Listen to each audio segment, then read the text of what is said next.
Good morning, this is latest market news. I am Uliana.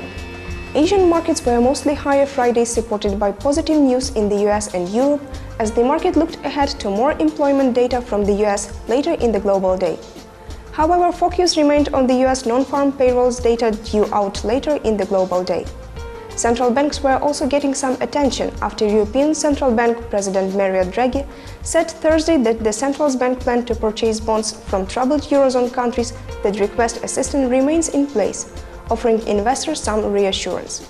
The euro was stable at 1.3011 after climbing 0.9% Thursday overnight.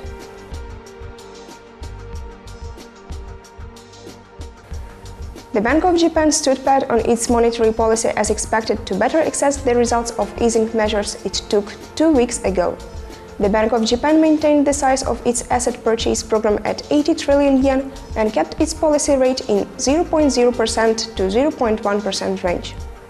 After the Bank of Japan's meeting ended, the dollar weakened against the yen to 78.29, while Japan's Nikkei stock average dropped 0.1%.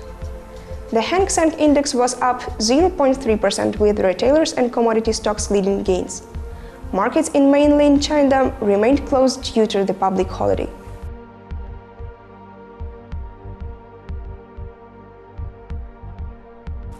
Australia's ASX 200 climbed 0.8% to a fresh 2012 high of 4,487.80 on the back of gains in the resource sector. Gold was up $3.60 at $1,793.90 per troy ounce after hitting an 11-month high Thursday. Oil was also slightly lower early Friday, down 0.4% at $91.39 a barrel after rallying 4.1% Thursday due to tensions between Turkey and Syria.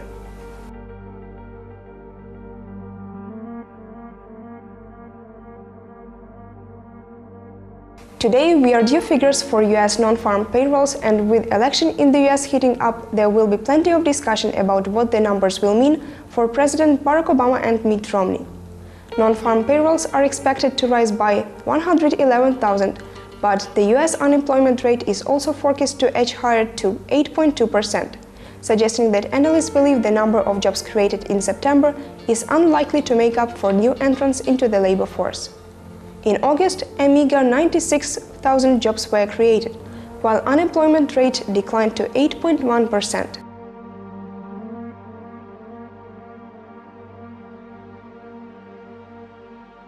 It was the latest market news provided by ICO FX. Goodbye.